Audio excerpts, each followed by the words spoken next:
Yeah, you'd think it'd be smooth enough, wouldn't you? Well, one thing about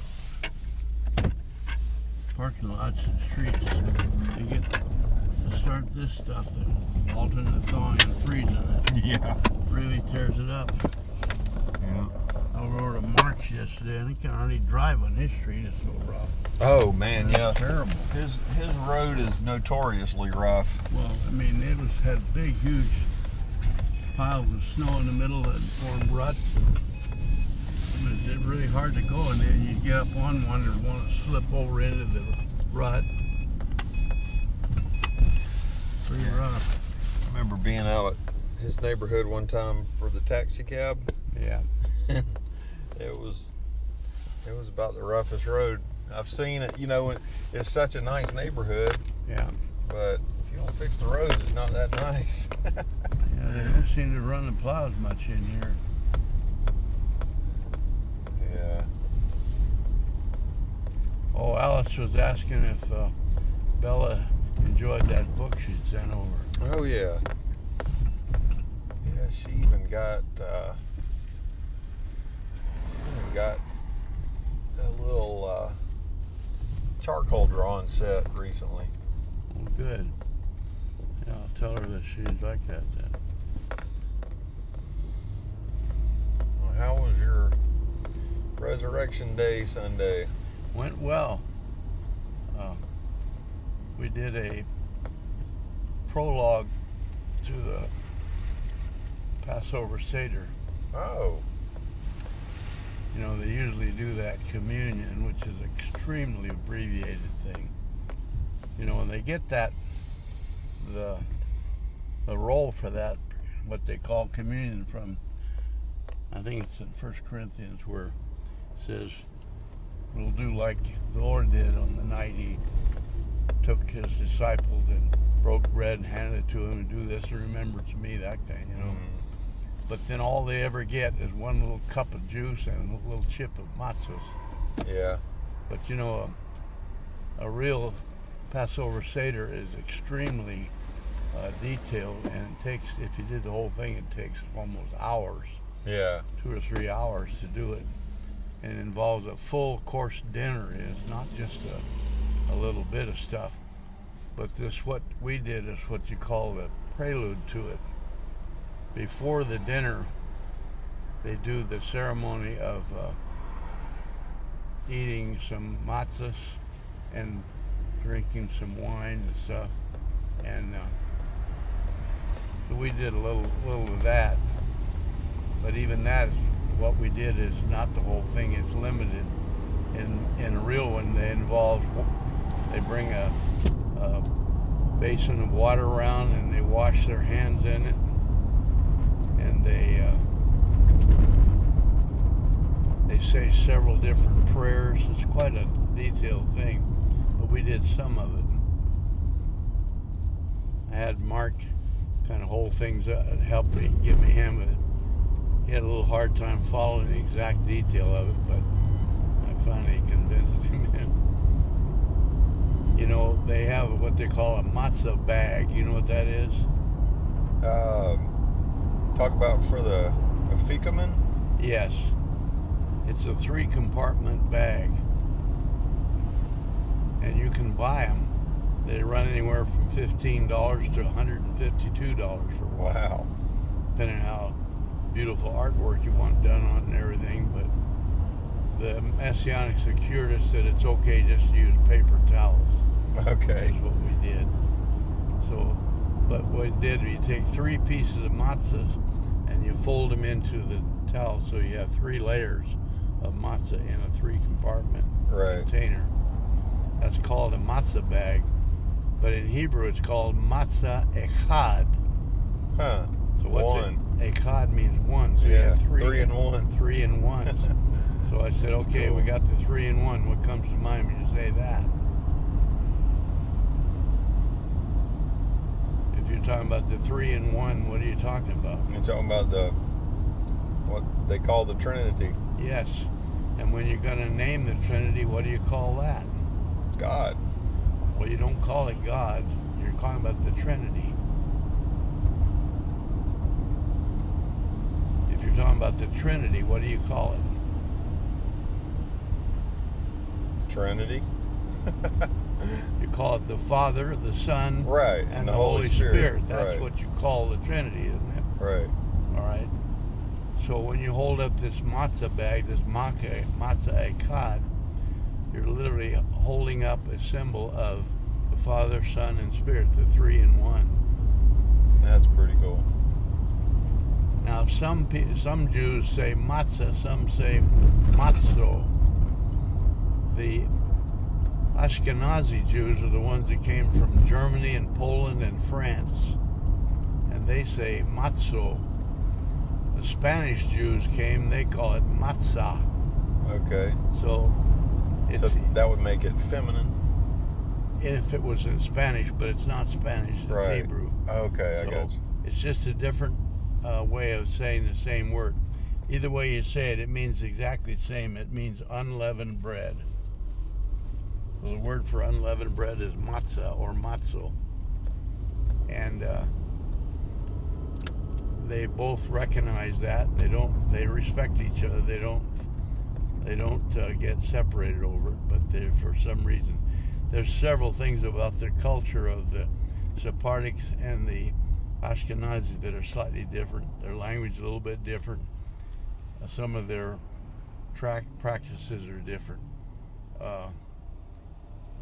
One group, for example, the men all sit on one side of the synagogue and women on the other. The other group mixes them. Right. So there's little differences, but it isn't that important. So anyway, we had this 3-in-1 in a matzah echad bag, and we hold that up. So I had to keep reminding Mark to do it like I said, because everything in it is symbolic. Yeah. If you don't do it the way it's supposed to be, you'll lose the symbolism. Right. So I told him, hold it up so people can see it. That's what we want to see. This is a representative of the 3-in-1. And so the question now is, what is Passover really about? One word, what's it about? Salvation. Salvation, exactly. The whole purpose of what we call the Passover was to save the slaves out of Egypt. Is that right? That's right. There's no other purpose for it. So everything about it is for that purpose. Blocked off. I see that now. The guy blocked it, but good. Yeah. So, anyway. He's in a rightful parking spot, though. Yes, that's true. The other thing about Passover that we needed to check on is that Passover is the wrong word.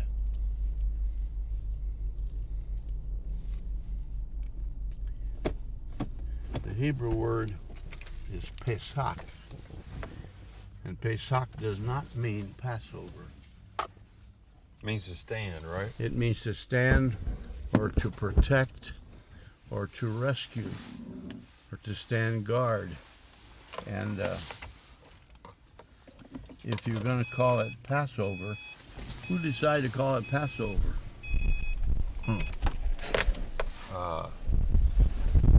Is Passover a Hebrew word? No. Well, is it? The word Passover. Passover, is that Hebrew? No, it's English. It's English. So they took a Hebrew word and translated it into English. Right. And they call that Hebrew word, which is Pesach, we'll call it Passover. Right. That's what, who decided that? The translators. The translators, when they translate a word. If you were translating anything I got it. from one language to another, who decides what to make a word mean? The committee. Whoever's doing the translating, right? Yeah. So they decided to call it Passover. Because they were referring to the death angel, what they say. Yes, and the other thing they're saying is when they quote the Hebrew word about how to do it, the Lord told through Moses was the spokesman, or through Aaron, that you are to take this lamb, which you've been holding for 4 days, slaughter the lamb and put the blood on the doorposts.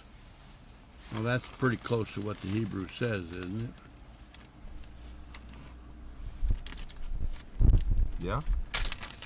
And then he goes on and says, and when I see the blood, I will pass over. Yeah. That's the way they interpret that. All right, where would he have to be to see the blood? By the door. By the door. So he said, when I see the blood, I will pass over. That's the way they interpret that, isn't it? Mm-hmm. If I did not pass over, according to the way they interpret, if I did not pass over, what would happen? Wouldn't be by the door. If I didn't pass over, I'm already by the door seeing the blood. When I see the blood, I'll pass over. That's the way it said, isn't it? Mm-hmm. But if I did not pass over, what would happen? If I did, Oh, you'd die, or your firstborn would die. who would kill your firstborn? Well, I wouldn't be there to do it. That's the way he say it. I would pass over. right. So what does that make God? Killer. He's the killer. Mm-hmm. The Lord says in another place, I didn't come to kill, I come to seek and save. So why is the Lord standing at your door? Is he there waiting to kill you Be the protector. unless he sees the blood? He's there to testify that the blood is there. Well, he said, I'm standing at your door. I see the blood. When I see it, I'm going to, according to their translation, I'm going to just go on over and ignore this house. That's what they're saying, isn't it? I will pass over. And therefore nothing will happen. If I did not pass over, there'd be death here, wouldn't there? Mm-hmm. So who does that make God? Makes him the killer, doesn't it? Mm-hmm. If I don't leave, you're dying. Mm-hmm. But I am leaving. That's the way they put it. But that's not what it means. The Lord does not pass over your house. He stands there at your door. Now, there is a killer coming, but it's not God. Who's coming? The angel of death. The death angel. Now, why is the death angel coming? Who sent him? The Lord did. The Lord did. So I sent a death angel to do what needed to be done. But because you put the blood of the lamb on your door, I'm going to stand here at your door so that when the death angel comes, he will not be able to do what he came to do. If I weren't here, he would do it, wouldn't he? Mm-hmm.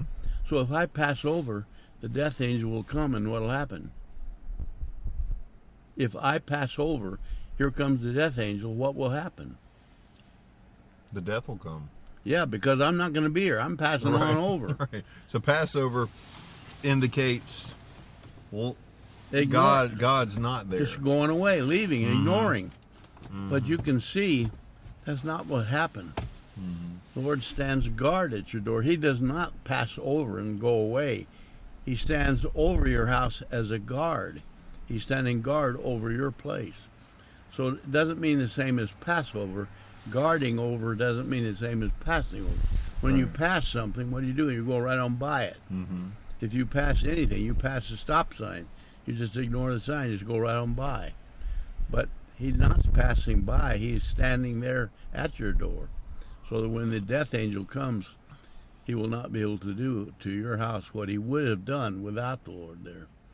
So Pesach does not mean to pass over. It means to stand guard or to protect. Mm-hmm. Okay? So in Luke, I think it's Luke 17. You turn to it? Yeah, matter of fact, one of my notes is right in my book. If you can reach it back there, Yeah, I can. get one of those that's got these numbers in it. Hold on now. Easy. I don't want to mislead you.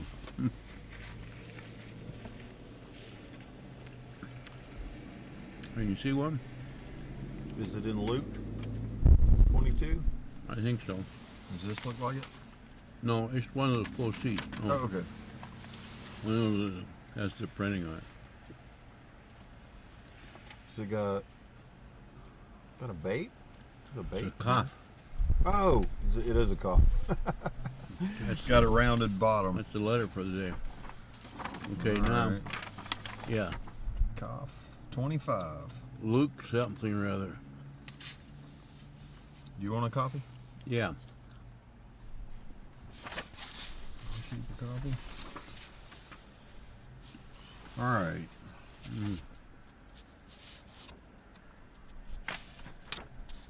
Oh, not in this here. Reach my book, will you? I What am I remember reaching for now? well, the whole thing. Okay. There's a. Uh-oh.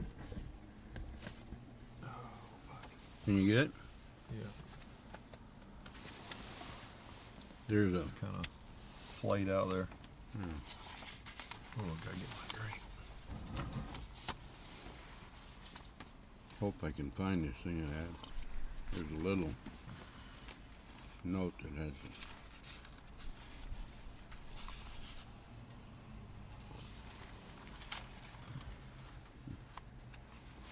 It doesn't have John 12 on it, does it?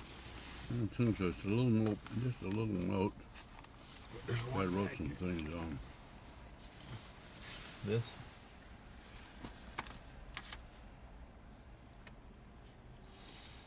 First Corinthians 15 fits what Easter was, or Resurrection Day. And that's not the one. Okay. It's where he said, I desire to eat this Passover with you. I think it's Luke 17. I can't find my little note that I had on. Jim, have you guys watched that, The Chosen, yet? You must. I think so. You have? I can't remember. It's good. It's so good. It's one of the most well done Jesus and his disciples movies that I've seen. And it's a show. It's like a serial. It comes back. Oh, yeah. Yep. And they're just in the middle of it too. They've had one season of about 10 episodes, I think. And then they just came out with another one yesterday. I'm sorry, I can't see the little note I made. Oh, I'm in Luke 17, and I don't see it. The coming of the kingdom.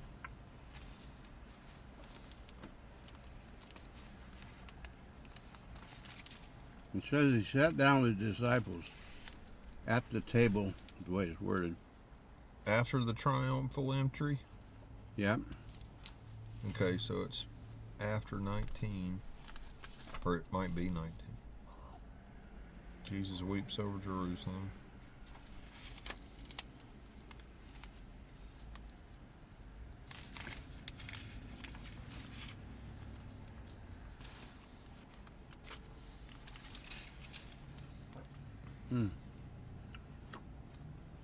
Is there any other note laying right there on the back that I may have somehow or other? I found it in Luke 22. Maybe that's it. What does it say? It's where he's telling them about doing the Passover with them. What does it say? Read it for me. It says, then came the day of unleavened bread on which the Passover lamb had to be sacrificed. So Jesus sent Peter and John, saying, go and prepare the Passover for us that we may eat it. Sorry. They said to him, where will you have us prepare it? He said to them, behold, when you have entered the city, careful with that player. A man carrying a jar of water will meet you. Follow him into the house that he enters, and tell the master of the house, the teacher says to you, where is the guest room that I may eat the Passover with my disciples? And he will show you a large upper room furnished. Prepare it there. And they went and found it just as he had told them, and they prepared the Passover. You're in Luke 22? Yep.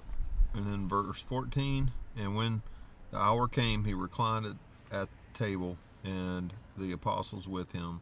And he said to them, I have earnestly desired to eat that's the the verse Passover with you Verse 15. before I suffer. Yep. All right. For I will tell you, I will not eat it until it is fulfilled in the kingdom of God. Okay. In Revelation, it says, I think it's in, where is it, Revelation? Maybe chapter 8 or something. Anyway, it says, he was the lamb slain from the foundation of the world. All right.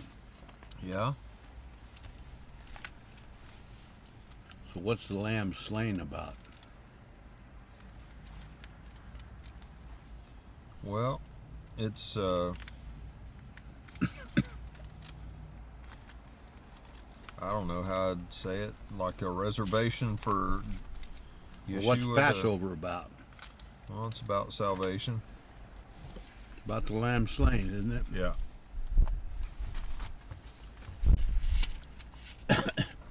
When was the lamb slain? At the foundation of the world. Yes. All right. Here it is right here. 13. It's written in the Lamb's Book of Life, the Lamb who was slain from the creation of the world. That's 13:8. Okay. All right. So when did the idea of Passover begin? Since before time. Yes. So when the Lord said in 22 of Luke, I have desired to eat this Passover with you, when did he begin to desire that? Since the beginning of time, I suppose. For the creation. Yeah. So what existed? What existed before the creation?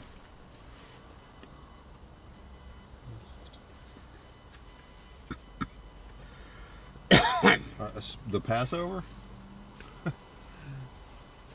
Passover was only an idea. But what was there before the foundation? The Lamb. Bless you. Yes. Or could we say that 3 in 1 existed before the foundation? Okay. So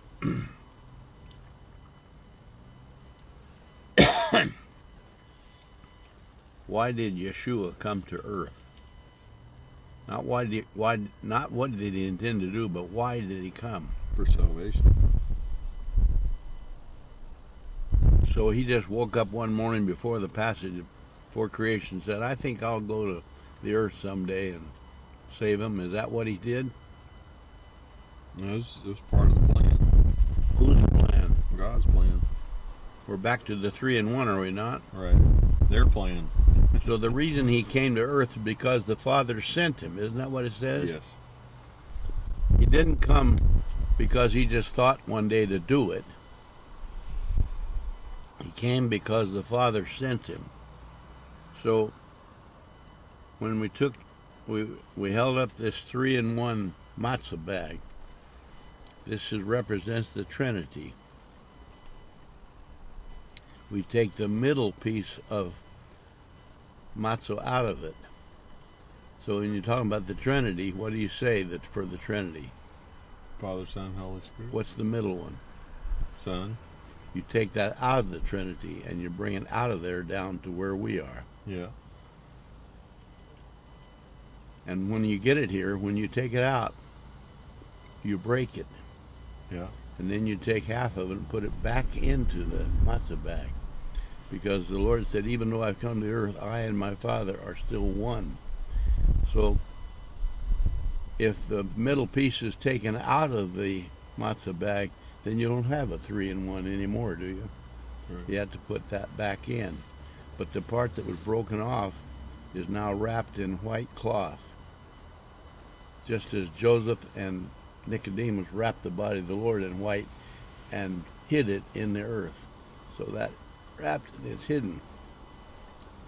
And the youngest member of the child of the family, the children hunt it down, they find it.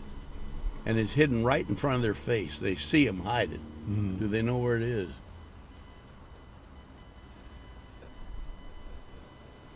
Well, I've heard that part of the fun is them trying to find it. And kind of a competition But to see who gets there. the leader hides it while everybody's watching. Yeah. So wherever he hid it, It's in plain sight. they're going to know where he put it. He hid it. You can't see it, but it's hidden in they all see him hide it. So when he turns the kids loose to go hide it, or go find it, how long is it going to take them to find it? Pretty quick. They know right where it is. Yeah. When Yeshua was buried by, or put in the tomb by Nicodemus and Joseph, did anybody see him do that? Yeah. Who? Anybody who was there. Everybody saw it. Yeah. In the morning of the third day in the morning early, Mary and the three women went to. How'd they know where to go? Because they knew where he was buried. Did Peter and John know where he'd buried? Yeah. Everybody knew. Mm-hmm. He was hidden, but everybody knew where. Right. So when they hide that piece of matzah, they hide it right in front sight of everybody. Right. Now they say, okay, go find it. So they're going to instantly find it. They know right where it's, right underneath that thing there, so they get it. Then they hand that back to the leader. So the leader then takes that piece of matzah and he says a quote out of Corinthians. He breaks it. Mm-hmm. Says, "This represents my body, which is broken for you." He says it to the group.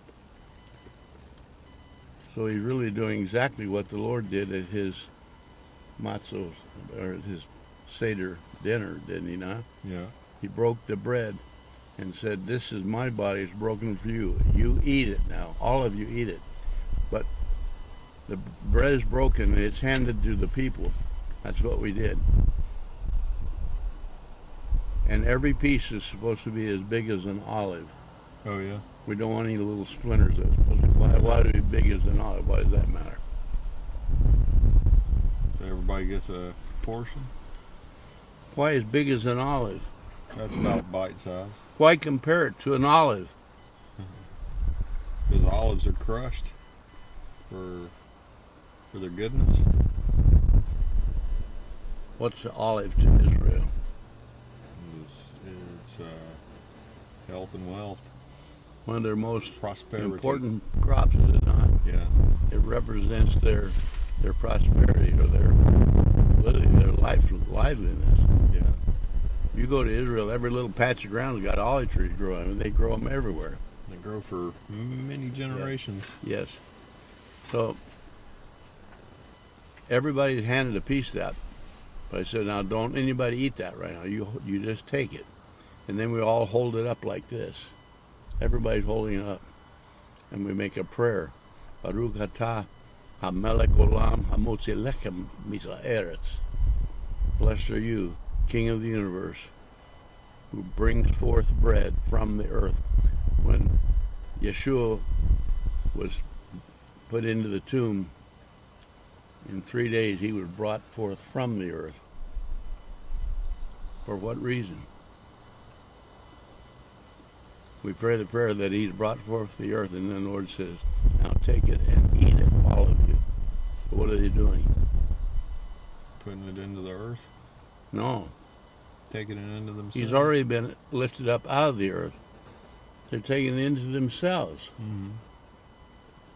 What does that amount to? What does it do? Becomes a part of you. Yeah. So when the Lord said there in Luke, I have desired to eat this with you, he didn't say I've desired to do the Passover. He said I've desired to do this with you. So what's he saying? It's time for me to become a part of you. It's for you. I want to share what I am with you, and I want you to share with me what I am. It's not enough to just create the principle of salvation. I want it to come to you. Can you see the difference? Yeah. Every religious system teaches salvation, Yeah. but only the Lord can say, I want to do this with you. I want you in it. Even classic Judaism, they don't recognize that. People go to synagogue and they can't somehow often relate to them being part of what the Lord is and him being part of it. They can't bring that together again. But what was the Lord's prayer for the people on his way to Gethsemane? He says, the prayers that they may be one as we are one. Mm-hmm. So what does that mean? It means it's just the same way that God shared nature with Yeshua, that Yeshua's sharing his nature with us. Yeah, so this Pesach is not just a ceremony, it's not just a religious ritual. It's a combining of what the Lord is with us and makes us into his people. You know, where do your children get the DNA? From their parents. Yeah. If they were just adopted children, they wouldn't get any DNA from them, would they? Right. They might learn a lot from them. They may be loved and taken care of and everything else. They even may give them their name, but they can never give them to your DNA because that's really an extension of yourself. And so when the Lord says, I've desired to eat this with you, I want to be what I am put into you. And it says we've been made to be a partaker of the divine nature. The divine nature is your DNA, and that's what makes you into what you are. Mm-hmm. We have been made to be a partaker of that. So when he said, I've desired to do this with you, he does it. Now, you know, in the Pesach, done according to the Messianic Jews, they don't have one little cup of juice and one little chip of bread. They have 4 cups. And at the start of the thing, the name of the first cup, do you know what it is? No. Sanctification. How about that? What does sanctification mean? Just like you said, they wash their hands. No, that's not what sanctification means. Setting apart. Set apart. Or put into a special position, right? Yeah. When Moses was first confronted at the burning bush by God himself, what did God say to Moses? Take your shoes off because you're standing on He holy did ground. that, but then after that he began to say some stuff to Moses. What did he say to him? He told him what his mission was going to be. About going back into Egypt. That's true. Did he tell him why he is sending him? Because I've heard the cry of my people. I've heard the cry. Did Pharaoh hear the cry? No, he wasn't listening. Did the Israelite slaves know that God heard their cry? I don't think so. Did Moses know that he did? Not until he told him, I suppose. Okay. So only God knew it, right? Yeah. And it took him a while. So he to heard the act. cry. So what did God do when he heard the cry? He answered. He heard and he answered. No, he didn't answer. Oh, why not? They never heard nothing. They were crying. Did they hear God answer anything? The Jews? Well, that's not There's- what answer means. Answer means heard it and acted upon it. What did he? Well, that's true. That's true. Now, what did he do to act on it right away? And when he heard the cry, what did he do?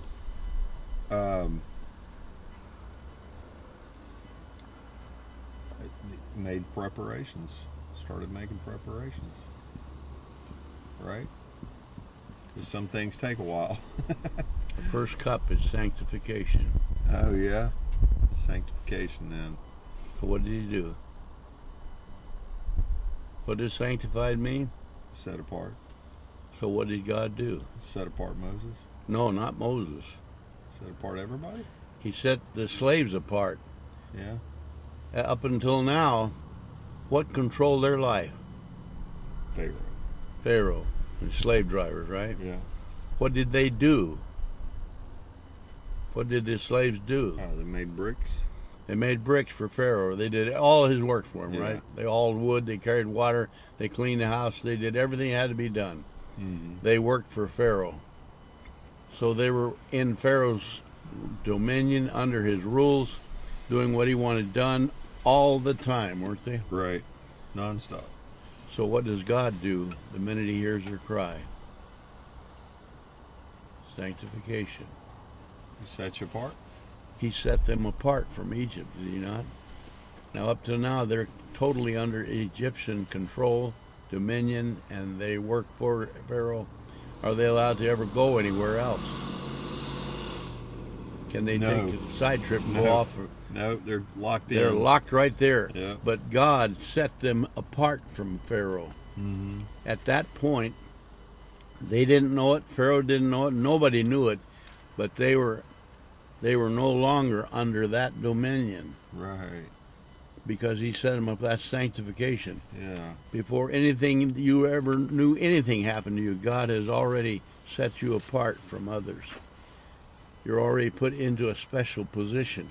In that special position, instead of Pharaoh determining what's going to happen to your life, now God is going to do it because he's put you into that special position. They don't know it. They don't see it. In fact, for a long time, they couldn't see that anything had improved at all, could they? Mm-hmm. But what they did not know is they were already in a special position that God put them into. That they didn't know it, Pharaoh didn't know it, but they were there, weren't they? Yeah.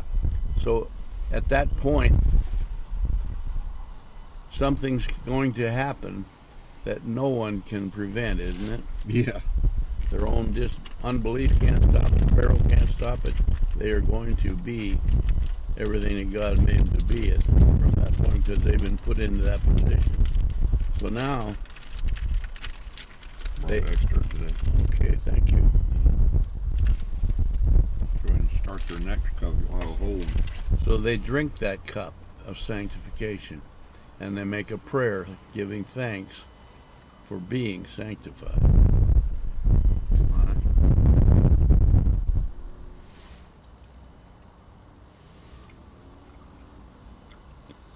So there went cup number one. Now we come to cup number two. What's his name?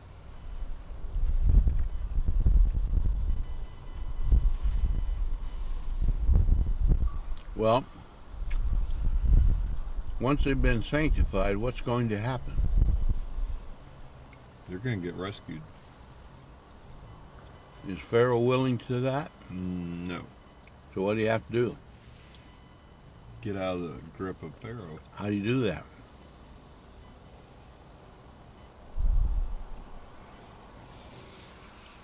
Divine All the hand. Jews walked up to Pharaoh one day and said, "We're quitting. Pay us off, we're leaving." Is that what they did? Mm-mm. How do you get out from under Pharaoh's dominion? Miraculous rescue.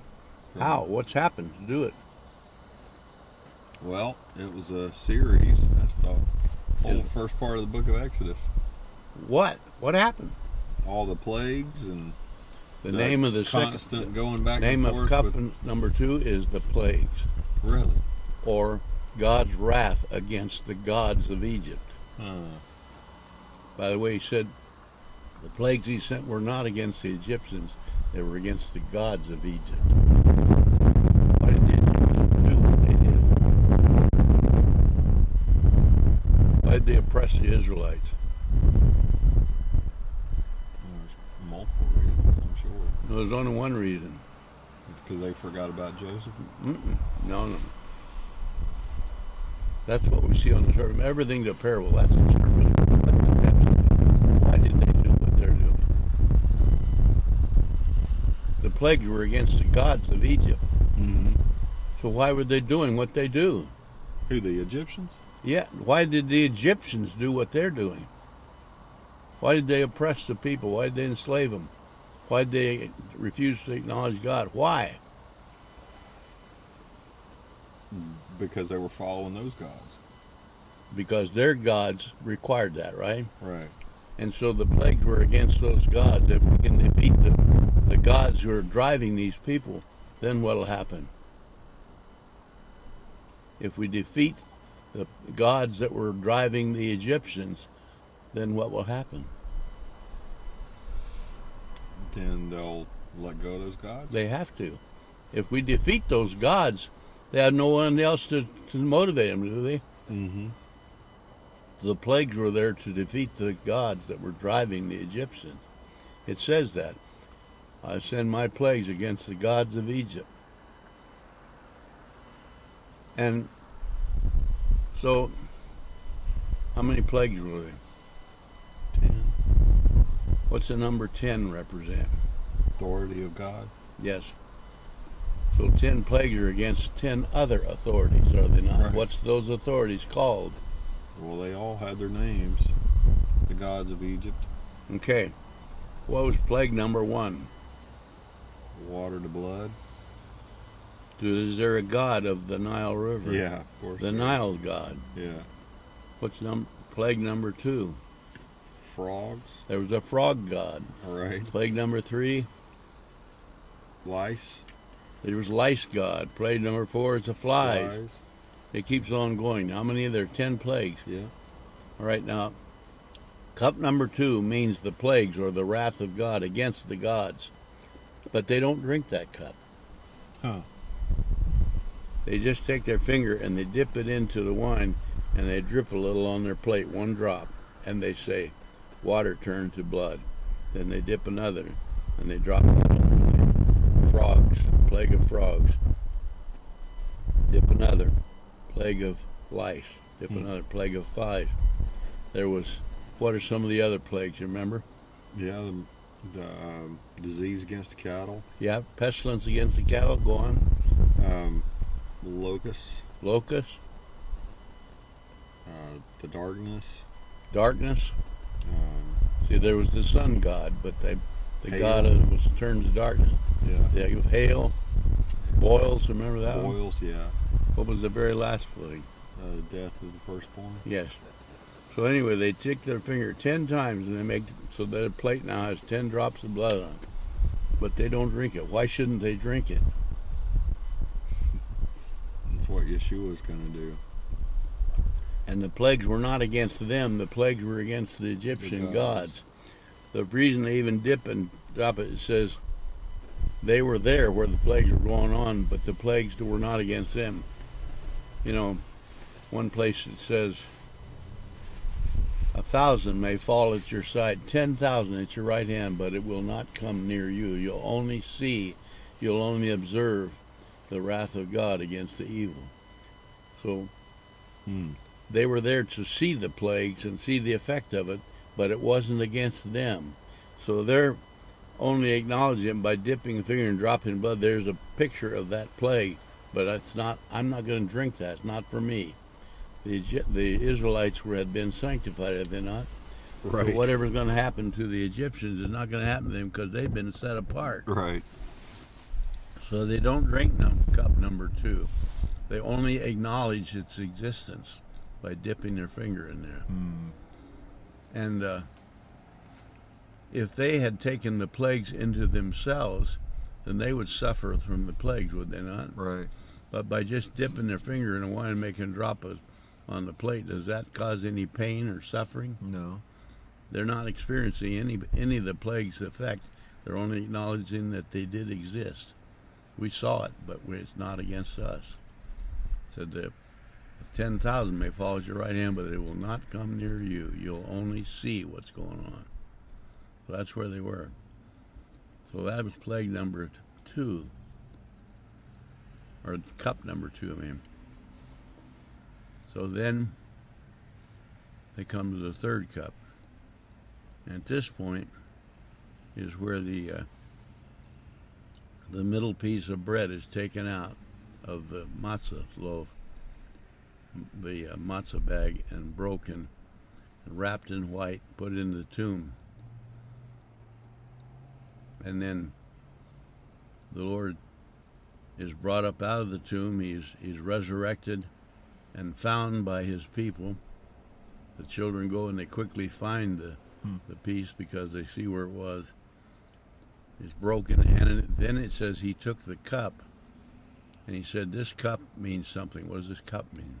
Joy? No, it's not what it means. I was just guessing. Well, he took the cup and handed it to him. What did he say this cup is? The cup of my cup, the blood of my covenant. Yeah, he said, this is my blood, which is shed for you. And what he said? Yeah.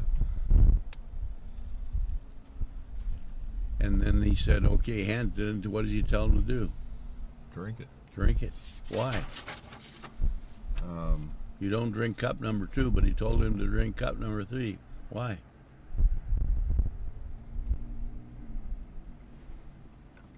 Because it's part of him being a part of them and them being a part of him. Well, The life is in the blood. he said, "This cup is my blood which is shed For you. for you." Who were the plagues for? The Egyptians. No, The Egyptian gods. they were for the false gods, Right. not for you. They were not for you. No. So that's why you don't drink it. But he said, drink this one because this one's for you. Yeah. So is there a difference between what's for the Egyptian gods and what's for you? Absolutely. What's for the gods is the plague, the wrath of Yeah. God. But for you is the mercy of God and the love of God. So he said, this is blood was shed for you. You drink it. The Egyptian gods, what the plagues were for was for them, but it's not for you. So you do not drink what's for them. You drink what's for you. And my blood was not shed for the Egyptian gods. It was shed for you. You drink it. So that's cup number 3. Mm-hmm. Then what happens after that? Well, there's another cup. But something else happens right after. They pour it out? Or they take the bread? No, they've already done that. All right. I'm just reading out of Luke. They pour it out, Pour what out? the cup. You see that somewhere in there? Yeah, it says likewise the cup after they had eaten, saying, "This cup that is poured out for you is the new covenant of my blood." Well, what they do, the cups are sitting there, the servant comes around, fills the cup, he pours the cup, but it's for you, and you are to drink it. So you've drank that cup. Then something happens after that.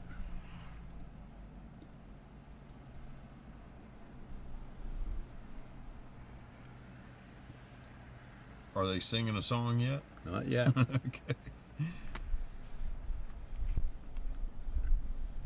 They eat? They eat. That's when the dinner starts. Okay. The Messianics will tell you, you're coming to a Messianic Seder, do not eat lunch and don't eat hardly anything today because you need to be hungry when you get here because it's going to be a big dinner. Yeah. So they got a great big dinner they're eating. Where's the 4th cup while they're eating the dinner? Sitting on the table? Sitting on the table. Nobody's eating it. Nobody's drinking. They eat the dinner. And when that's done, then it says they drink the 4th cup. So what's the name of the 4th cup? They call it blessing or thanksgiving. The cup of blessing. Why are we blessed? Because we've shared dinner with Yeshua. We've shared in his life. Yep. And on what basis can we share in his life? How can we do it? Because he offered it. Well, he did 2 things to make it available for us. If they went and asked permission of Pharaoh, will it be all right if we have a dinner with our God? What does Pharaoh say? No. But we have to do it. So what's it going to require to get it so we can do it? Released from the How's that going to be done? by the power of God. Cup number 2.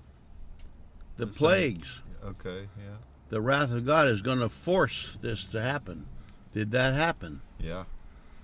Now that it's happened, we can partake of the bread and the blood which was shed for you. And now we're eating a meal. Did Pharaoh give them permission to eat that meal? No. But they didn't need permission because they were forced by the hand of God, were they not? Pharaoh never volunteered to let them do anything for God, did he? Right. But God forced him to. He had no choice but to do it because otherwise he's going to die. Yeah. And so he does, but it was never voluntary. So the blessing comes because the Lord himself has made it possible for us to eat this meal, this celebration, which is because, first of all, we were sanctified, set apart for God's service. In spite of Pharaoh's rejection, God forced his hand by the plagues. Now we eat of the bread and partake of the blood which is shed for us. And now we eat a whole meal, which is to enjoy everything about the Lord. Do we have a reason now to give thanks and express blessing? Yeah. So now we drink the fourth cup. Now, it says in there that after they did that, what did they do after they drank that last cup? Then they sang the hymn. And what hymn did they sing? Was it Psalm 118? Yes. Now, Psalm 118 is a psalm of praise to God. Yeah. So I said, we're going to sing a different song. That's a long psalm, and we don't know the tune that would go with it or anything. But it just represents praise to God. We'll sing the doxology. You remember that one? Yeah. Praise God from whom all blessings flow. Yeah. And when we sang the song, then what did it do? They left. The Seder is over. Yeah. Time to go now. So they get up and leave. But so those 4 cups, remember the number 4 is the number that represents the Lord himself. He is the 4-faceted being. You almost every time you read 4 of anything, you're looking at a picture of the Lord himself. 4? 4, number 4. Remember, there were 4 living creatures in Revelation. What were the 4 creatures? A lion, an eagle, an ox, and a man? Yeah. So the lion is the king, is he not? Right. The eagle is the deity. The ox is the servant. Yeah. The man is the humanity. Yeah. Is that a picture of Yeshua? Yeah. Ezekiel saw the strange vision of a carriage with wheels that rolled, and the wheels were full of eyes, and there were 4 living creatures involved with that.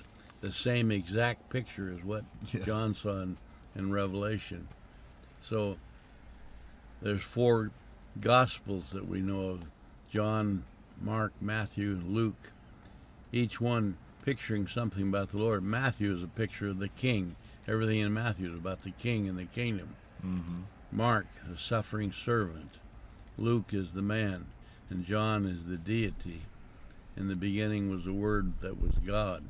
So those same 4 creatures are pictured in the 4 Gospels. So when you see these 4 cups, can you see something of that same figure? You've got sanctification, God, the Almighty God, making up a means of bringing salvation. You have the suffering servant, the slaves under the bondage of Egypt that had to be broken by the plagues. You have the cup of atonement, which is the bread and the wine that you partake in yourself, which could picture the man suffering under that and providing the blood shed for you, the broken body. And then you have the blessing, which is acknowledging the deity. You can see those same 4 figures in those 4 cups, can you? So whenever you read anything, practically almost everything where there's 4 involved, it will usually, not every time, but most of the time. And you have to always realize too that Satan always makes counterfeits of everything. So we were looking at that letter Kaph, Yeah. So Need more? yeah, you got Warm some. it up for you? Sure.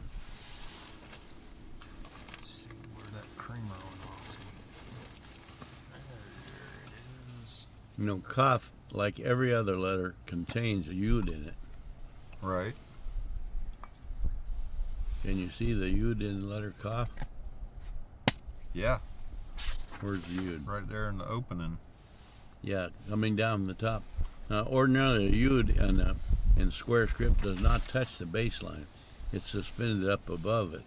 But in that case, in Cod, it comes right down to the baseline. Does that prophetically tell you anything?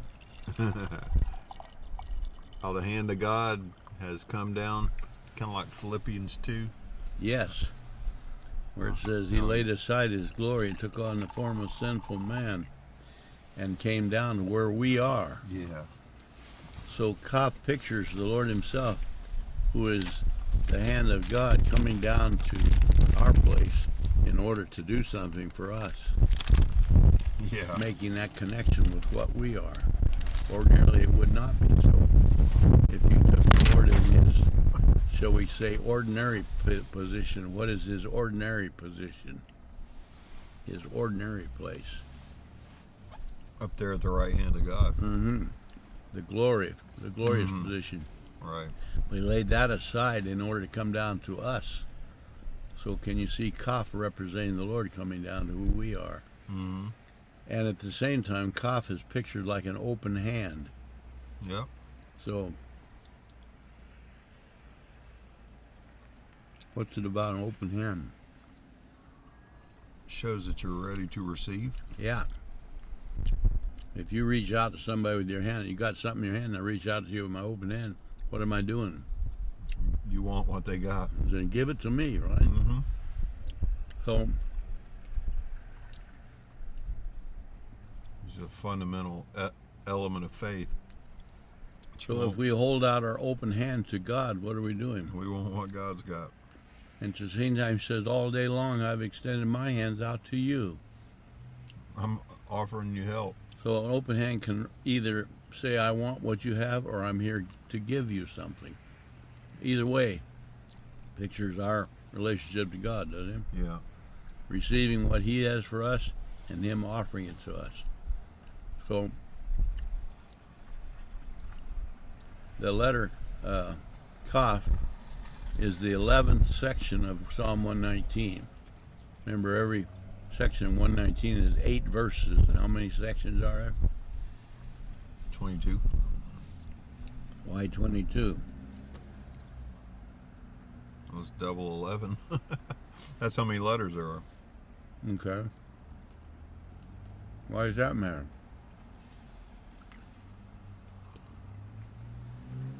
All of them are included. So which letter tells us about the Lord? All of them. Every one of them, right? Mm-hmm. And each one is expressed through 8 verses. What is about 8? New beginning. So in order for the Lord to reveal himself to us, what has to happen? Got to go through the new beginning. There's got to be a new beginning. Isn't that what he told Nicodemus? You can never see the kingdom unless you have a new beginning. Mm-hmm. By implication, what if you do have a new beginning? You'll start to see the Lord. You'll see the kingdom. Yeah. You'll see what it's all about. So he presents it to us 22 times. And in the form of an open hand is number 11. So read, that goes from verse 81, I think it is, to 88 or something like that. What's verse 81 say? Let me get it.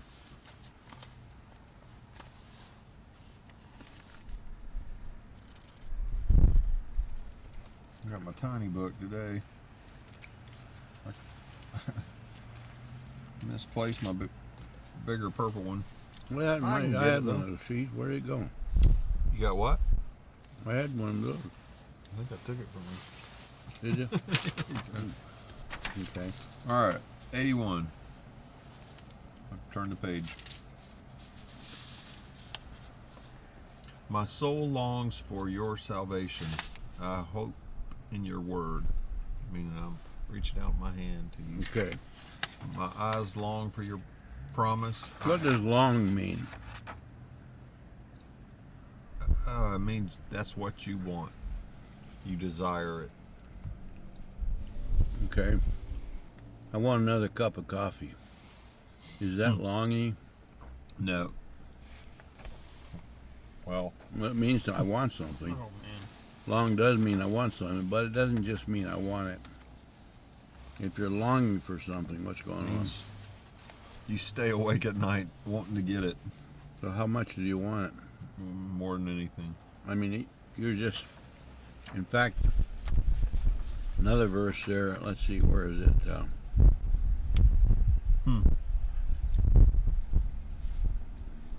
Says, "My eyes fail, looking for your salvation." Which one is that one?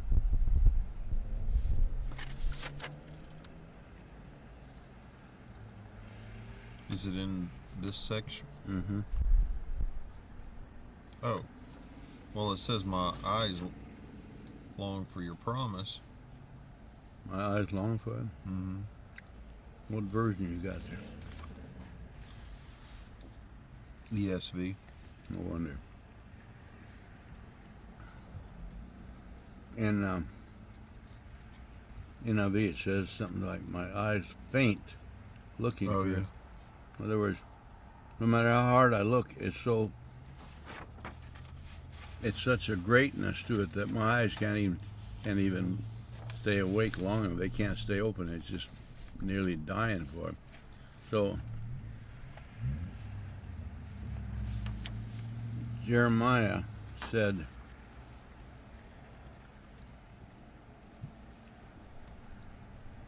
Jeremiah 29:13. What does that say? You want me to read the whole thing? 29:13 of All right. Jeremiah. Let me find it. 29:13.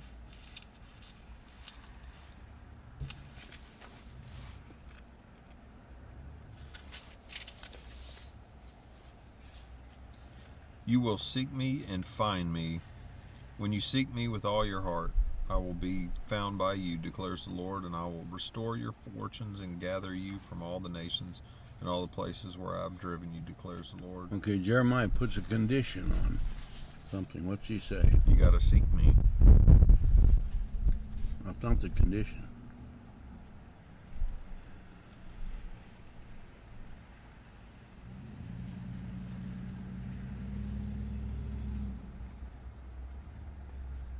Yeah, it is.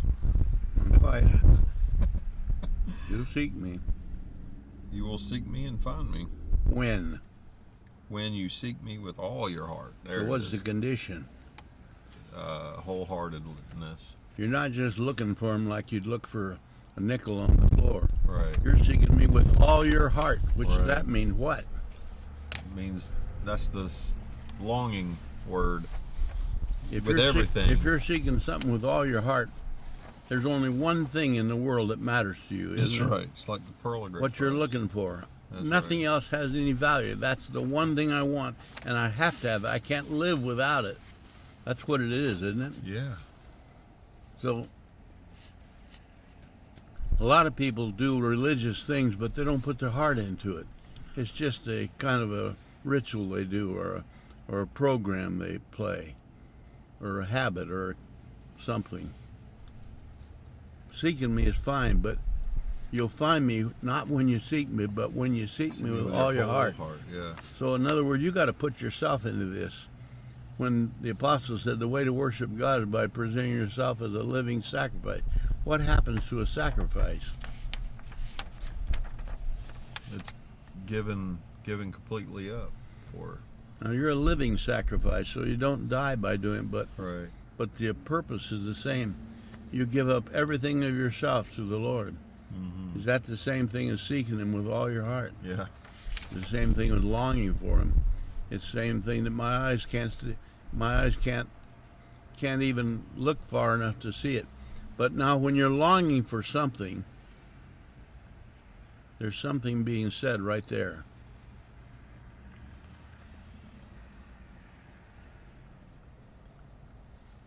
That you still have a desire You have a desire, but there's something you don't have.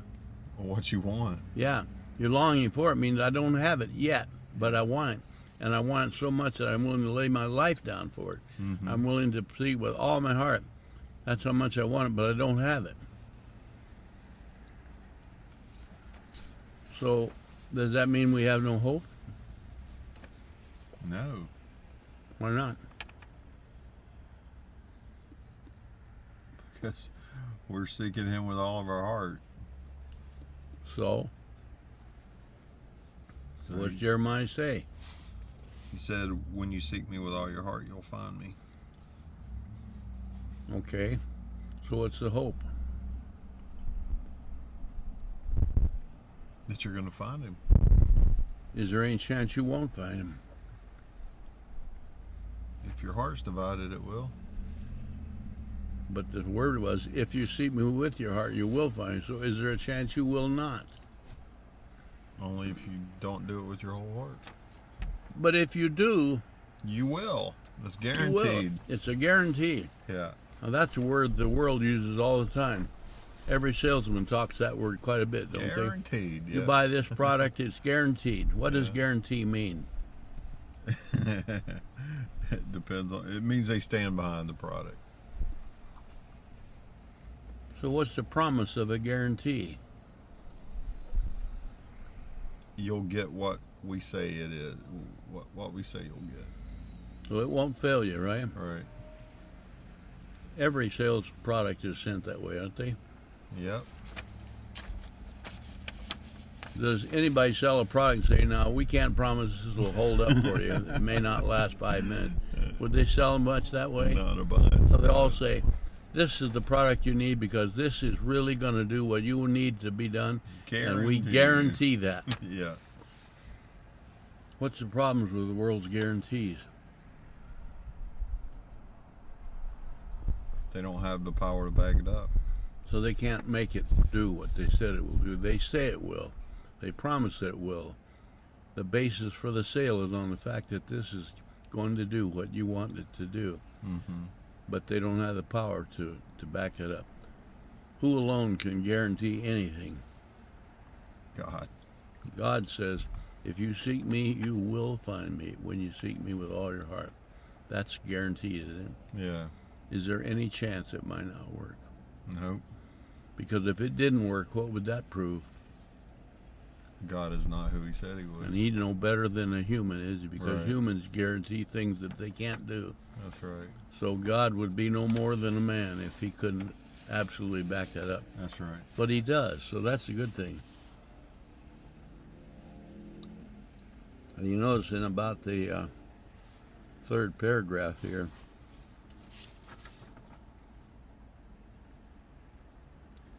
Kaph is the 11th letter, and 11 represents outsider, disorder, disorganization, incomplete, too much or too little. Doesn't sound too good, does it? No. So Kaph can mean that.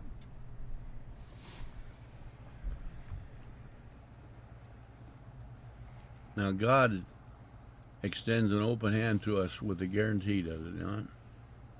Yeah. Who else extends an open hand with a guarantee? Foolishness. The evil one. Yeah. When Satan come to the Garden of Eden and met Eve there, what did he say to her? So you're going. I guarantee you're going to know what God knows. He offered her an open hand, did he not? That's right. I've got something to give you. Now, I mentioned in our lesson, what's the oldest profession in the world? Sales. Sales. What does every salesman say? I've got the answer to your dreams. Yeah. Now, what if you'd never heard that salesman before? Never heard of him before. Eve had never heard of Sound Satan. pretty Right? good. The first time she ever heard of Satan, first time she ever knew there was such a being, what was Satan doing?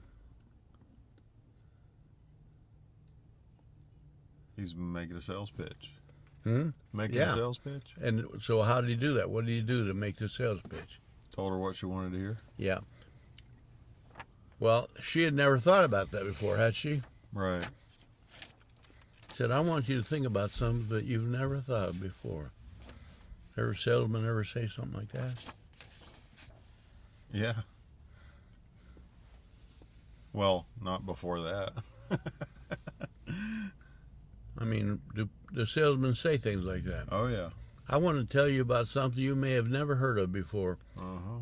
And when I tell you about it, I'm going to tell you in such a way to convince you that you've never heard of it before, you've never had one of these things before, but after you've heard what I'm going to tell you, you can't go another day without it. That's right. And how many times do they say, you deserve this product? What does that mean? That's one of the most underlying So what's the sales pitches. How's that work? What's it working on? Your pride. Yeah. Somebody as wonderful as you are, they need this product because this is the kind that's only for people like you. Yeah. Because you're so much better than everybody else. You got to have this fine, wonderful product. Or you work so hard that you deserve a break better than anybody. Isn't that exactly what Satan told Eve? How'd she do? You've never thought of this before, but you can't go another day without it. You need this, and you deserve it. Yeah. And the only reason you don't have it is because God has been cheating you out of it up till now. Yeah. So we need to just forget what he says and start getting what you really need to know. And I guarantee you'll be happy. Yeah. Isn't that what Satan told Eve? Yeah. And she turned around and told to Adam, and Adam didn't argue a speck, did he? He No. bought that lie in a minute. Yeah. And look what's happened. Because Satan guarantees things, but you see how Kaph represents disorder, disorganization, outsider, incomplete, too much or too little.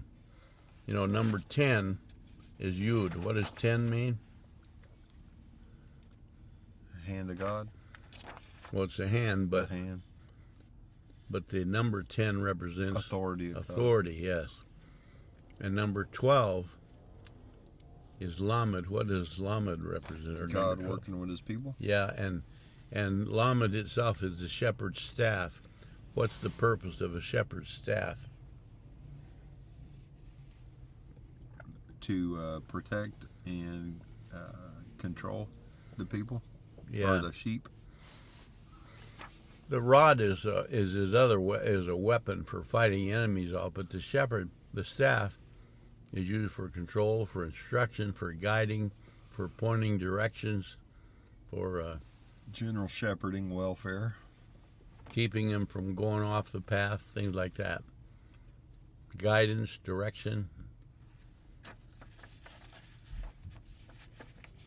But so 10 is the authority of God, 12 is his instruction or his wisdom being given to us. Now, how much, I mean, if God's authority is represented by number 10, and you go past that authority, see, 11 is one past 10. Yeah.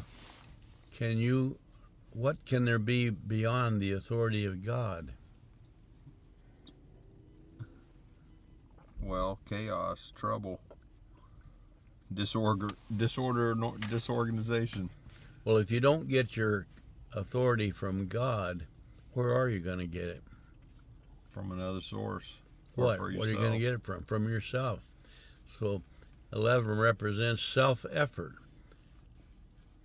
Why do people join religious ritual associations? Why does one guy want to be a Lutheran and the other guy wants to be a Baptist and another guy wants to be a Mormon? Because they think it's the right thing. They think that's what God sanctioned. So whose authority are they going on? The elders. Well, they're going on their own authority. They made the choice, didn't they? Nobody Yeah. forced you to be a Mormon. That's right. Nobody forced you to be a Baptist. You decided to do that. Yeah. So you're using your own authority and you're running past God's authority, aren't you? Yeah. You know, if you took your little kids to the fair and there's all kinds of things out there for them to do, and one of them decides to drop your hand and run ahead, what are you going to do? Go after them Because why? to protect them. When they run ahead, what may happen? They might get lost. or getting in some kind of trouble, huh? Right. Why would they run ahead? Why? Why do they do it? Well, they might not know the consequences of what they're doing. They don't, but there's still another reason why they do it. They don't know the danger, but why do they do it even though they don't know the danger? Because something seems fun. And they do it because they don't want you telling them not to, do they? They Right. want to run past your authority. Right. So self-effort is running past beyond God's authority. And if God's pictured by 12 being his instruction, the shepherd's staff is intended to give the sheep direction and control, to keep them in the right path, to make sure they go the right way and so on. What if a sheep says, I don't want you to tell me what to do. I want to go my own way. So 11 goes beyond the authority, and it's short of the instruction. Mm-hmm. So it falls in the category of too much or too little, doesn't it? Right. And use that word, TOO, on anything. If something is too high or too low, what does that mean? It's not just right. If it's too hot or it's too cold. Whatever you just said, or whatever you're going to say after two, If it's too big or too small. it's not enough of that or too much of that. It's not just right. So when you put the two on anything, it's never good, is it? It's Right. always, it's either more than it should be or it's not enough, whatever. Right. So it doesn't matter what you put it on. You say there's too much of this or too little of that. It's too high, it's too low. It's too narrow, it's too wide. Anything. The minute something is too anything, it's not good, is it? Right. So Cod, the number 11, is like things that can be things that are too much or too little. So they're beyond the authority of God. Too much authority, not too much of God's authority, but too far beyond it. We've run ahead of Him. Yeah. You know, Isaiah said, they that wait on the Lord will renew their strength. Does that mean you have to wait for God because He's always so slow? You might have to wait on him because you've already run ahead. So when we're running away from or running ahead of God, what are we doing? We're taking over the authority, really. Yeah. Why would we want to run ahead? Because we think we know what we're doing. And we got that same gene that Adam had to want to do it himself. And why does God say, I don't want you to run ahead? Why would He say that? Because He can see more than we can. Because there's things here in His presence that you need.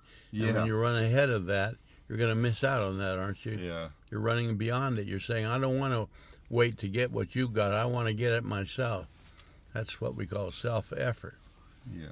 So you can see that number 11 represents, or can represent, things that are too little or too much. And but it can be prophetic too. Look at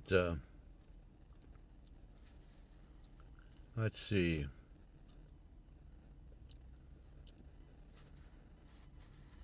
Well,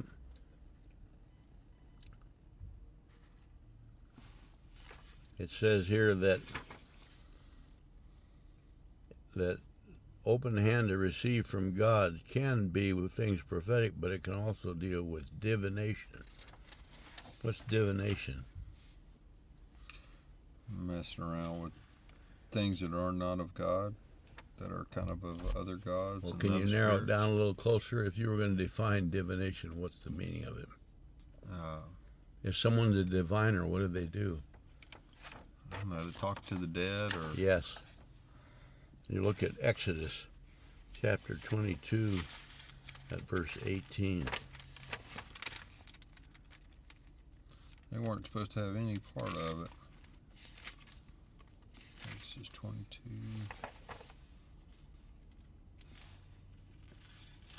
18. You shall not permit a sorceress to live. What's a sorcerer? Somebody who is a diviner. Yeah. So what did the sorcerers do? What did they actually do? Well, they're making themselves out to be some kind of a medium or connecting rod to the spiritual world. Yeah. Remember when King Saul, just before his death, went to one called the Witch at Endor? Yeah. What happened there? He saw a vision of. What did he tell her? Well, he lied to her. What did he say to her? Forgot. He said to her, I want you to divine up Samuel. Yeah. Samuel was the prophet of God who had died. Right. Did she do it? Yeah. Yes, she did. And Samuel gave him a bitter message. You're going to be with me today. You and your sons. Oh, boy. Today's your end. Saul fell down, almost like he was just dropped dead. But so a diviner deals with mediums and connecting with the dead. Look at Leviticus 19:11. 1931, that is. Oh, turn right to it. 31. 1931 of Leviticus. Do not turn to mediums or wizards. Do not seek them out, and so make yourselves unclean by them. I am the Lord your God. Why did he use the words I am? He's putting his seal of authority on it. Yeah. So you mess with a diviner, a sorcerer, a wizard. These are all relatives to people who have powers beyond ordinary human things in order to communicate with the dead. And was that pretty serious? Yeah. What did the Lord say to do about that? Probably he said, don't let them live. So that's a gentle way of saying what? Death penalty for that. Kill them. Yeah. That's how serious it was. There was a guy named Antiochus Epiphanes. You ever heard of him? Yeah. What do you know about him?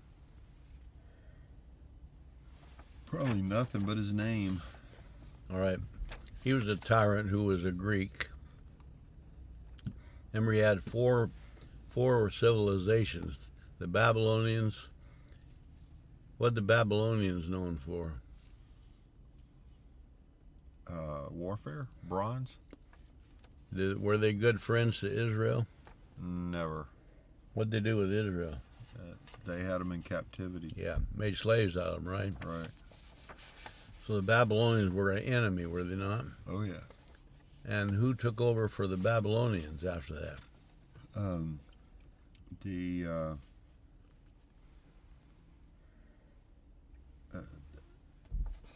Was it the Assyrians or was it the Medes? The Persians, the Medes and Persians. Oh, Medes, Persian, yeah. Medo. Yeah, that was a Medo-Persian. two-sided thing. How about them? How did they treat the Israelites? Nobody's ever treated the Israelites well. Who overthrew the Medes and the Persians? The Assyrians. No. The Romans. No. The Greeks? The Greeks. Okay. So how were the Greeks? No better. And they were under the control of this character named Antiochus. Okay. That's where the city of Antioch was named after him. Oh. And he was a monster. Oh, yeah? And the Lord talks about him being one who defiled the temple. Oh. That's when they rebuilt the temple under the Maccabees fought off these Greeks for a while, and they retook the temple, did a cleaning of it, and then began the rededication of which has become Hanukkah, was the result of that. But this Antiochus, it says he would change the times and the how do you put it? Change the times and the features or something. I forgot how you put it. And so, if we Yeah, read about this in Daniel chapter 7.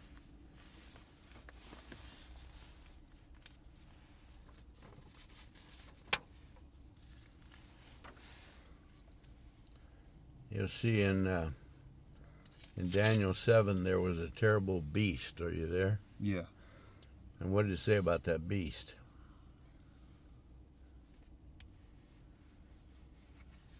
You got it? Yeah. Let me What's it just read say? from the top. Or the horn part.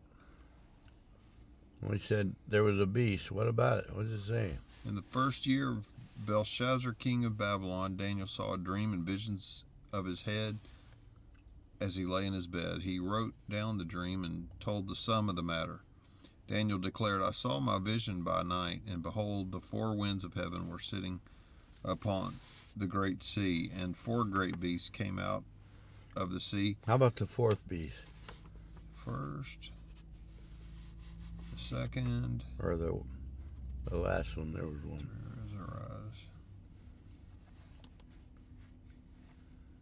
After this I saw in the night visions of, behold, a fourth beast, terrifying and dreadful and exceedingly strong. It had great iron teeth. It devoured and broke in pieces and stamped what was left with its feet before it, and it had 10 horns. I considered the horns, and behold, there came up among them another horn. So now, at this point, how many horns are there? 11. Go on. Now we're looking at number 11. Before which 3 of the first horns were plucked up by the roots. And behold, in this horn were eyes like the eyes of a man, and a mouth speaking great things. Okay. So it said something. So what did it say? It goes on to say more there.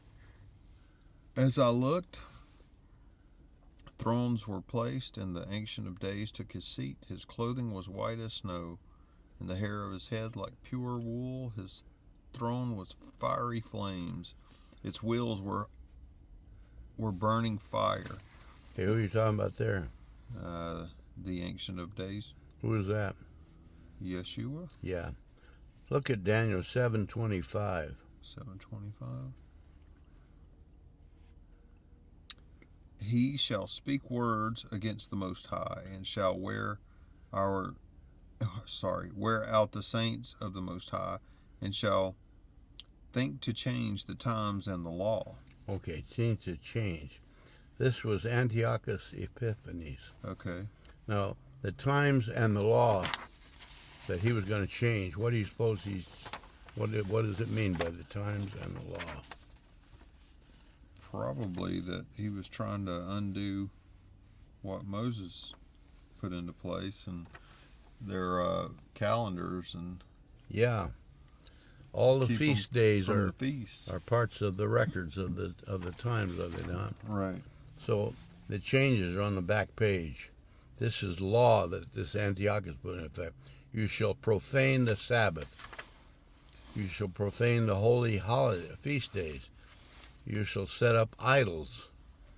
You shall eat unclean foods. You shall not circumcise your sons. You shall forget the Torah. Did he change the times and the seasons? Yeah. And this was Antiochus. And when he made those rules, every one of them carried the death penalty if you did not obey them. If you were found observing the Sabbath, you could get the death penalty. If you celebrated a holy day, or if you didn't worship one of their idols, if you if you did not eat unclean foods, or any of these things, you could get the death penalty for that. So how bad of a guy was that? He was pretty bad. Yeah. He was trying to undo everything. He was the 11th horn in that 10-horn beast that Daniel saw in that dream. So the whole point was that 11 can mean something that's so evil. However, 11 can mean the word similar. If you see something similar, what does similar mean? It means it's like a metaphor, it's like something. Yeah. So we'll read that Satan can appear as an angel of light, like an angel. Is he an angel of light? No. Can he look like an angel of light? Yeah. If you saw him in that appearance, what would you think? That he's an angel of light. Yes. But he's not. He just looks like it. So the Lord, he often says he goes around like a roaring lion. Is he a roaring lion? No. But he can go around like a roaring lion. So what is a roaring lion? What comes to mind when you think of that? Ferociousness. All right. Now the Lord is called a lion, is he not? Yeah. Is he a lion? Well, not technically, but he's got characteristics of one. It says he is the Lion of Judah. Okay. Well, so is then he a lion? Yes, he is a lion. He's not like a lion. He is a lion. Correct. Now, he's not one of these animals that grows in Africa. You might say they are like a lion. He is a lion. And he's not like a lion. He is one. So, whatever it says the Lord is, he is that. The Lord's not like anything, is he? Is the Lord similar to anything? No. There are other things that are similar to the Lord. When the enemy came to Eve and Adam in the Garden of Eden, he said, I'm literally, without so many words, he really said, I'm telling you the truth, didn't he? He didn't actually say that, but so that's another one implication. Of those would he be saying, I'm telling you the truth? Yeah. What he said would have sounded like the truth. He said, you can be like God. If you could be like God, wouldn't that be wonderful? But is that truth? It's not. In fact, if you do what Satan said to do, will you be like God? No. Can you be like God by disobeying what God has decreed? No. But the enemy said that's the way it is. So what he calls truth is like truth, but it's not truth. And John 8:31 and 32, you probably know those verses. You shall know the truth, and the truth shall make you free. Yep, that's it. 31 is 32 is good to read the whole thing. Let me find it.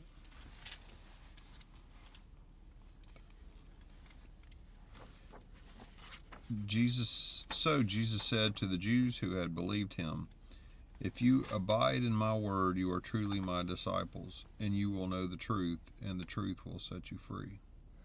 Okay. Abiding in my word. He put a word if in there. What does if mean? Conditional phrase. So what is the if telling us? It's that same one, like your whole heart. If you abide in my word, you are truly my disciples. So whenever you say if, could you say the letter if means it may be or it may not be? Yeah. So if is a kind of a point of decision. Point of choice, yeah. You either go that way or that way.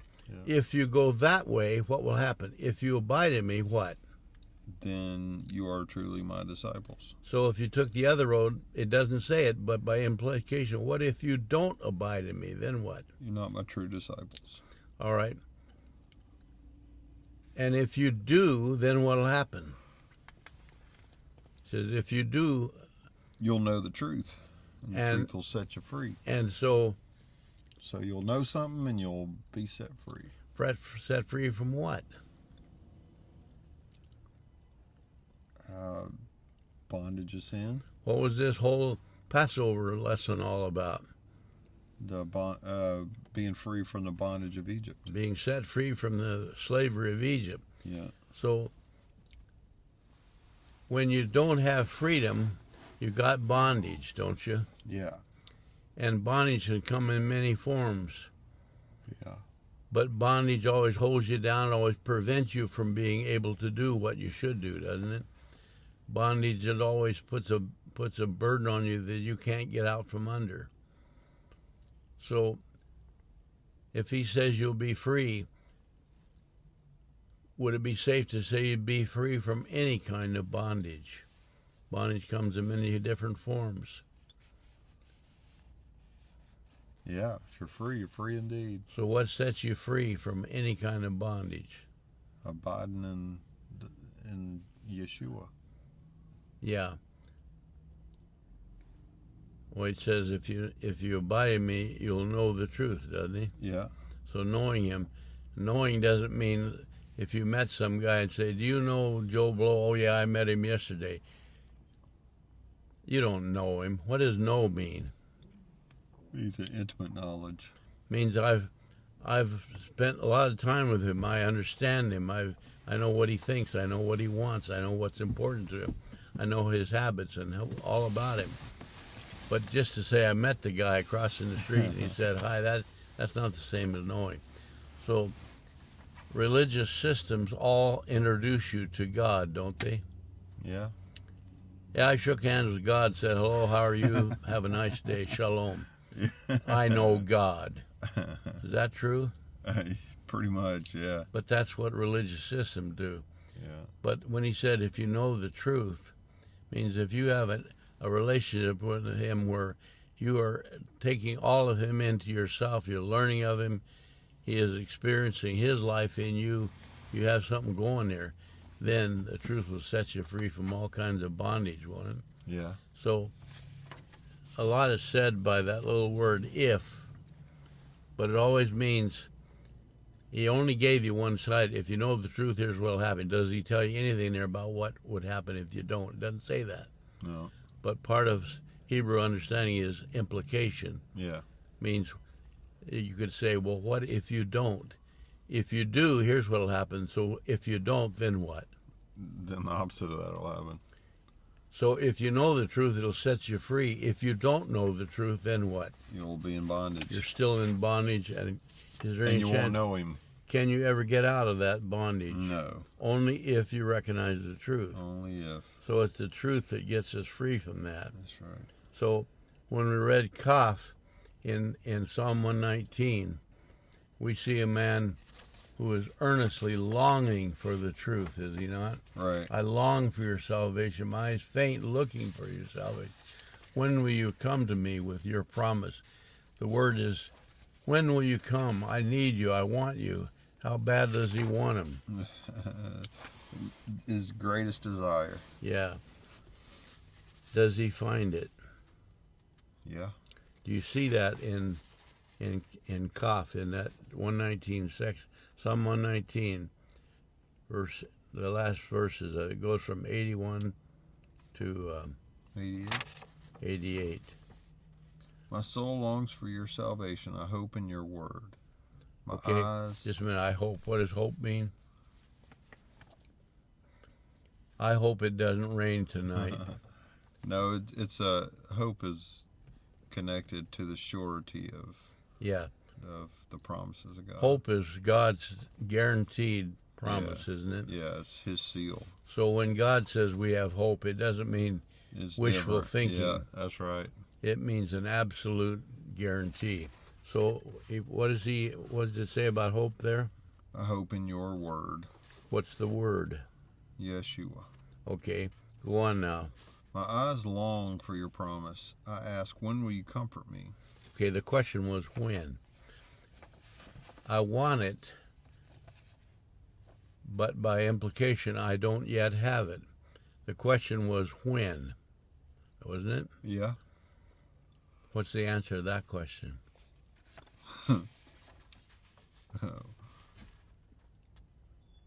When he shows up, I suppose. All right, go ahead. When it's time. Yeah. For I have become like a wineskin in the smoke, yet I have not forgotten your statutes.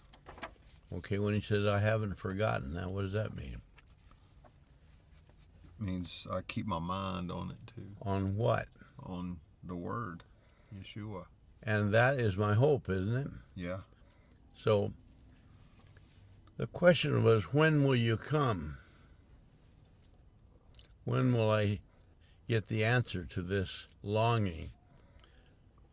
My eyes look for your promise. You got another time-sensitive question. How long must your servant endure, and when will you judge those who persecute me? Keep going. The insolent have dug pitfalls for me, and they do not live according to your law.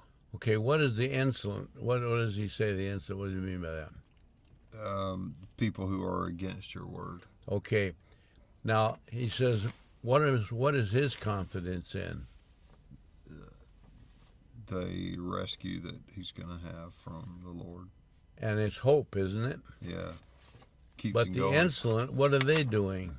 They're trying to trip him up. And how do they go about tripping him? What's their... Now, it says they dig pitfalls, like if you were walking across and there's suddenly a big old hole there. Yeah. That could physically be that, but when he's talking about a pitfall, is he talking about falling into a rut in the road somewhere? What are the insolent doing? They constantly scheme and connive towards making God's man fall. How do they do it? By the same way that Antiochus did. Well, Epiphanes. yeah. By going against the word and making those changes. Okay. So here's Antiochus. He makes changes contrary to God's word. When Satan came in the Garden of Eden, what did he do to Adam and Eve? Did he strike him? No. Did he throw a He sword, a convinced spear? them. What did he actually do? He used words. He just said stuff, right? Just like politicians. How did creation come into being?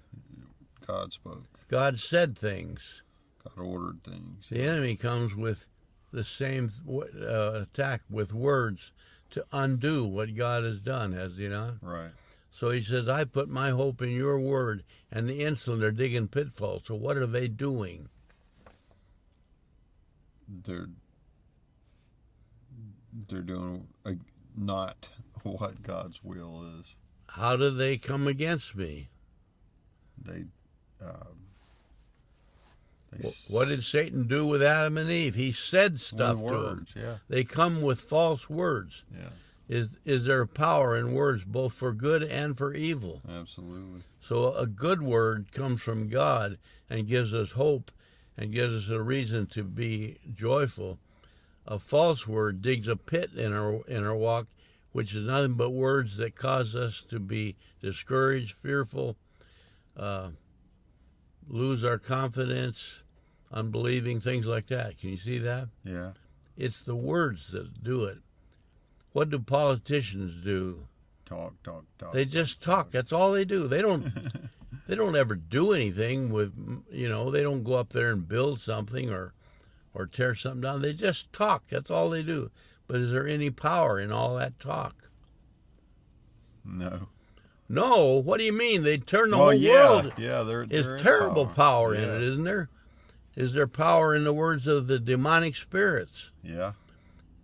But the good thing is that the psalmist is saying, I put my hope in your word. You're right. Not just in any word, but yours.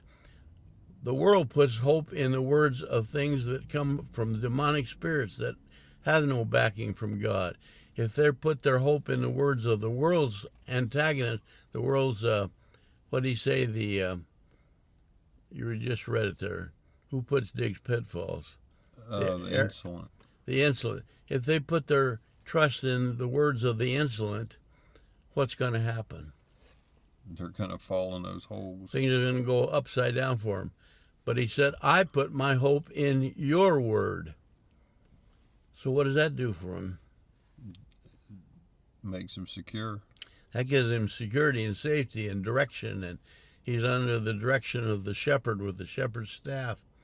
The wolves are trying to get me, but will the shepherd be there for my protection? Yeah. I put my hope in your word, and your word is Yeshua himself. He is the word. So the insolent, they put their hope in the words of the enemy, and if I listen to that, I'm going to be just like Adam and Eve, aren't I? Yeah. So go on. What's the rest of that psalm?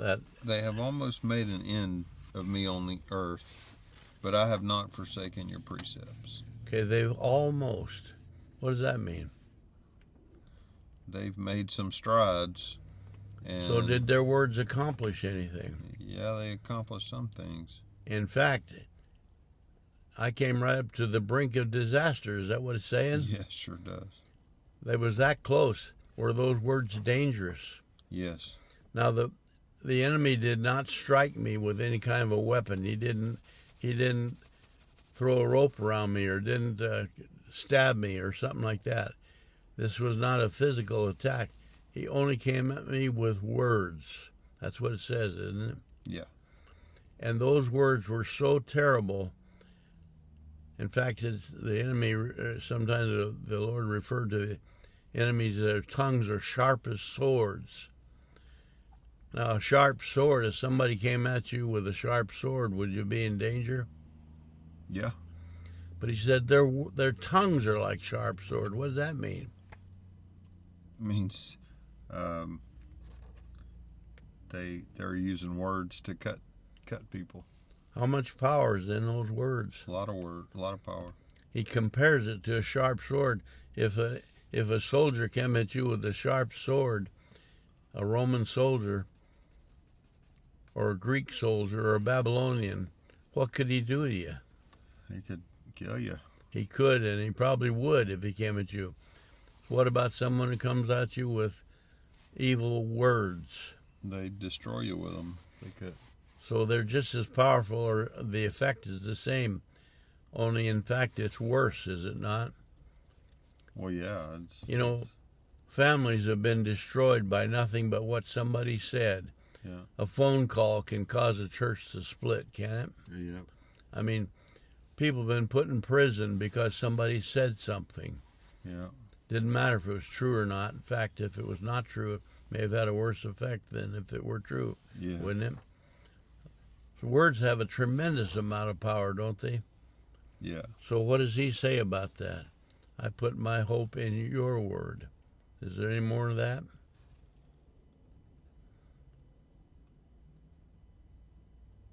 The last part? Yeah. In your steadfast love, give me life that I may keep the testimonies of your mouth. What's the testimony of your mouth? Whatever he says. Your words, right? Right. Now that word that I may keep, when we say keep, what do we usually mean by that? Kind of like, he says it, I do it. Well, when we say the word keep, here, take this and keep it, what do I mean by that? It's yours. It belongs to you, don't get rid of it, hold on to Right. it. That's what we mean by that. But the word keep in Hebrew doesn't mean to just take something and hold on to it. That's not what it means. It means put it into practice. More than that, you remember in the blessing to the Aaronic blessing, it says, the Lord bless you and keep you. Yeah. What does it mean by keep you? It means kind of like the shepherd's keep. So what does he do? What does it mean to Protects you and build a watches hedge over of you. protection around Yeah. you to keep you out of danger, to protect you? So when he says there, he used that word keep. What did you just read about? Keep the testimonies of your mouth. So what does that mean? That's life. So how do you keep the testimony? Live in them. If you're referring to a shepherd's keep, meaning to protect the sheep, but now you're going to keep the testimonies, what do? You stay in them. You don't. Well, the shepherd keeps the sheep. Does that mean the shepherd stays in the sheepfold? Is that what it means?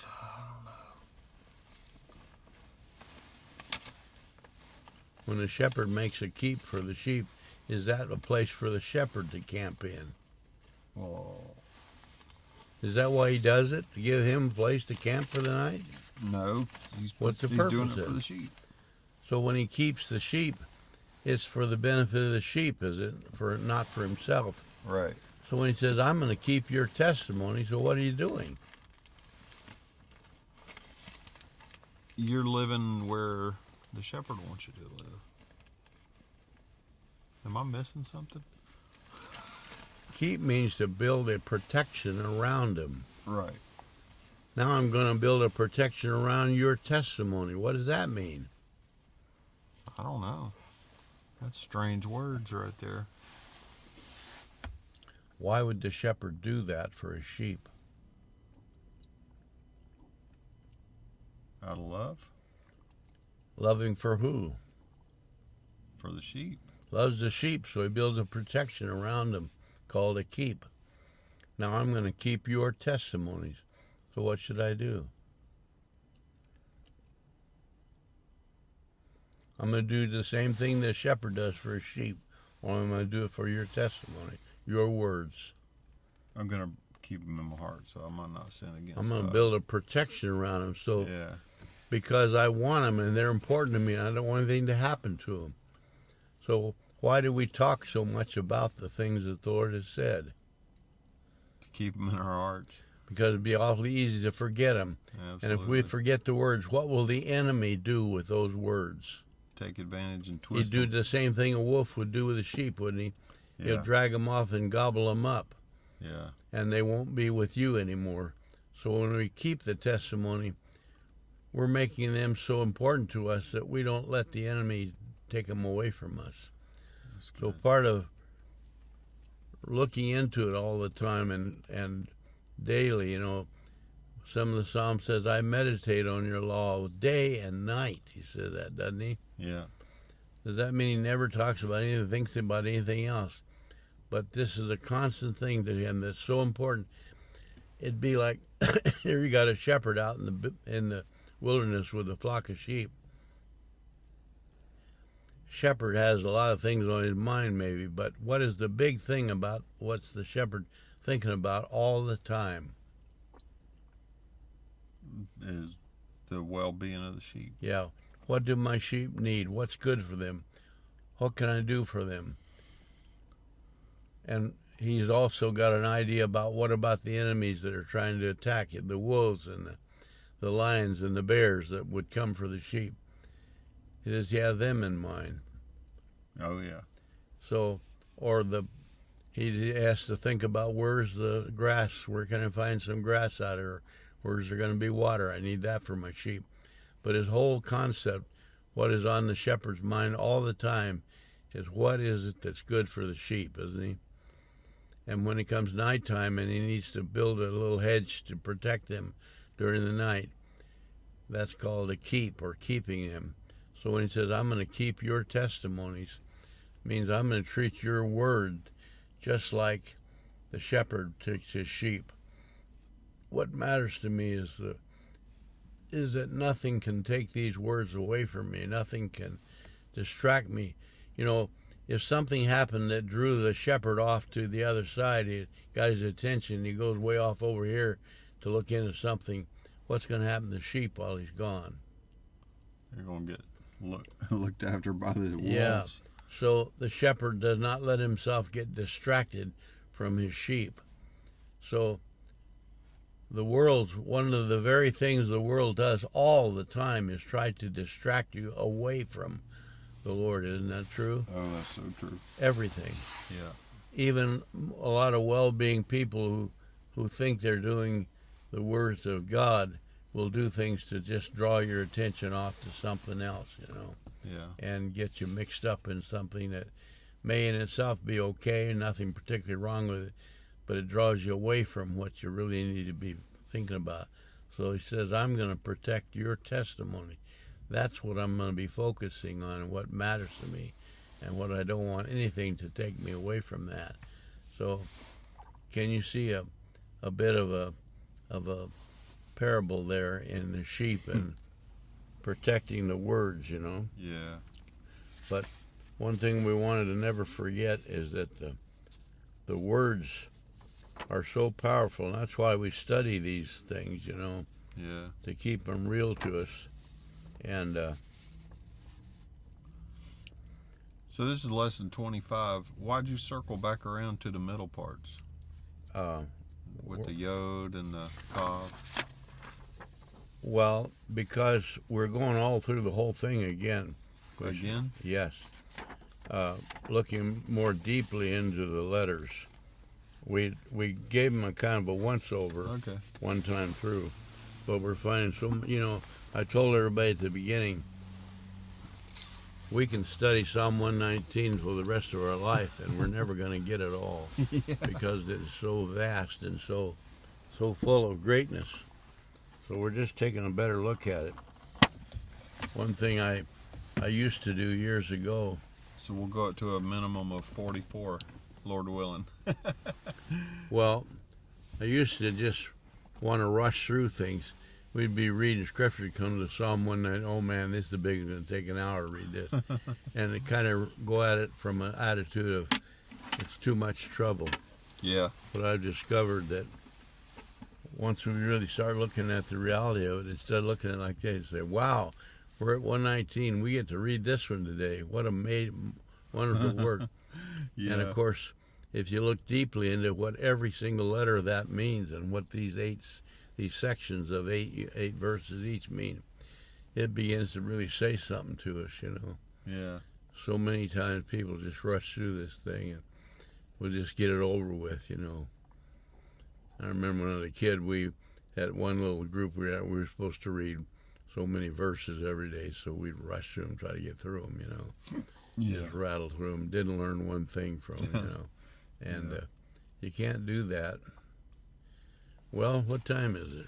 Well, I feel like it's time to roll. Time to pull the pin. Let me see how long this thing's been We running. got 6:57, almost 7. Pretty much right. Yeah. Oh, we've hit pretty close to 2 hours.